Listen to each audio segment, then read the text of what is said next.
ಧಾರವಾಡದ ಕರ್ನಾಟಕ ವಿಶ್ವವಿದ್ಯಾಲಯ ಹೊಸದೊಂದು ಕ್ರಾಂತಿಗೆ ಮುಂದಾಗಿದೆ. ಉನ್ನತ ಶಿಕ್ಷಣಕ್ಕೆ ಸಾಕಷ್ಟು ಹೆಸರು ಮಾಡಿರುವ ಈ ವಿವಿ ಇದೀಗ ಕೃತಕ ಬುದ್ಧಿಮತ್ತೆಯಲ್ಲಿ ಕ್ರಾಂತಿ ಮಾಡೋಕೆ ನಿರ್ಧರಿಸಿದೆ. ಇತ್ತೀಚಿನ ದಿನಗಳಲ್ಲಿ ಆರ್ಟಿಫಿಷಿಯಲ್ ಇಂಟೆಲಿಜೆನ್ಸ್ ಸಾಕಷ್ಟು ಸದ್ದು ಮಾಡ್ತಾ ಇದೆ. ಈಗ ಕೃತಕ ಬುದ್ಧಿಮತ್ತೆ ಕೋರ್ಸ್ ಕಲಿಸೋಕೆ ನಿರ್ಧಾರ ಮಾಡಲಾಗಿದೆ.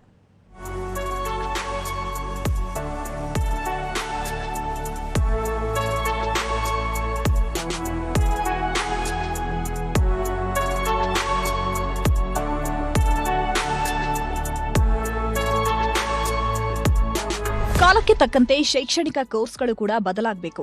ಅದರಲ್ಲೂ ಸಾಂಪ್ರದಾಯಿಕ ಕೋರ್ಸ್ಗಳಿಗೆ ಆಧುನಿಕ ಸ್ಪರ್ಶ ನೀಡಬೇಕಿದ್ದು, ಈ ನಿಟ್ಟಿನಲ್ಲಿ ವಿದ್ಯಾಕಾಶಿ ಧಾರವಾಡದ ಕರ್ನಾಟಕ ವಿಶ್ವವಿದ್ಯಾಲಯ ಹೆಜ್ಜೆ ಇಡ್ತಾ ಇದೆ.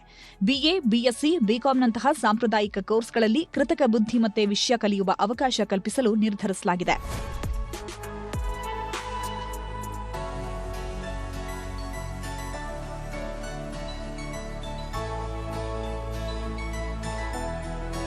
ಬಿಸಿಎ ಎಐ ಅಥವಾ ಬಿಸಿಎ ಸೈಬರ್ ಸೆಕ್ಯುರಿಟಿ ಅಥವಾ BCA data science, machine learning ಅಂತಹ ಕೋರ್ಸ್ಗಳನ್ನು ಪರಿಚಯಿಸುವ ಚಿಂತನೆ ಮಾಡಿದೆ. ಈ ಕೋರ್ಸ್ಗಳಿಗೆ ಆಧುನಿಕ ಸ್ಪರ್ಶ ನೀಡಲು ಅಧ್ಯಾಪಕರಿಗೆ ವಿಶೇಷ ತರಬೇತಿ ಕೊಡಿಸಲು ಕುಲಪತಿ ಪ್ರೊಫೆಸರ್ ಎಎಂ ಖಾನ್ ನಿರ್ಧಾರ ಮಾಡಿದ್ದಾರೆ. ಟೆಕ್ನಾಲಜಿ ತುಂಬಾ ಡೆವಲಪ್ಮೆಂಟ್ ಆಗಿದೆ. ಆದ ಕಾರಣ ಕೆಲವು ಹೊಸ ಕೋರ್ಸಸ್ ಮತ್ತೆ ಇದ್ದ ಕೋರ್ಸಸ್ಗಳನ್ನು ಹೇಗೆ ರಿವ್ಯಾಂಪ್ ಮಾಡಬೇಕು ಅಂತ ಥಿಂಕ್ ಮಾಡಿ ಕೆಲವೆಲ್ಲ ಐಡಿಯಾಸ್ ಹಾಕೊಂಡಿದ್ದೇನೆ. ಒಂದು MSc ಸೈಬರ್ ಸೆಕ್ಯೂರಿಟಿ ಅಂತ ಒಂದು ಹೊಸ ಕೋರ್ಸ್ ಸ್ಟಾರ್ಟ್ ಆಗ್ತದೆ.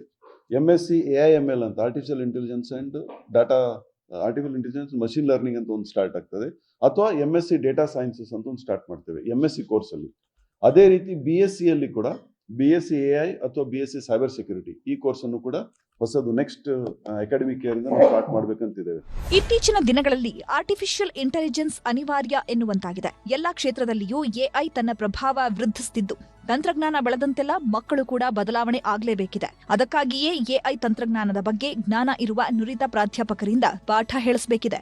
ಎಐ ಅನ್ನುವಂತ ಇದನ್ನ ನಿಟ್ಟಿನಾಗ ಇವತ್ತೇನಾಗೈತಿ, ಸ್ನಾತಕೋತ್ತರ ಪದವಿಗಳಲ್ಲಿ ಸಹ ಇವತ್ತು ಪಠ್ಯ ಪುಸ್ತಕದಲ್ಲಿ ಒಂದು ಸಬ್ಜೆಕ್ಟ್ ಹಾಕುವ ಮೂಲಕ ವಿದ್ಯಾರ್ಥಿಗಳಿಗೆ ಹೆಚ್ಚಿನ ಜ್ಞಾನ ಕೊಡುವ ನಿಟ್ಟಿನಲ್ಲಿ ಕಾರ್ಯಪ್ರಯೋಗಿದ್ದು ನಿಜವಾಗ್ಲೂ ಯುವಕರಿಗೆ, ಯುವತಿಯರಿಗೆ, ವಿದ್ಯಾರ್ಥಿನಿಯರಿಗೆ ಒಂದು ಒಳ್ಳೆಯ ಒಂದು ಸಂದೇಶ, ಒಂದು ಒಳ್ಳೆ ಪಾಠ ಕೊಡುವಂತ ನಿಟ್ಟಿನಲ್ಲಿ ಇವತ್ತು ಇದನ್ನ ಯೂನಿವರ್ಸಿಟಿ ಮಾಡ್ತಾ ಇದೆ.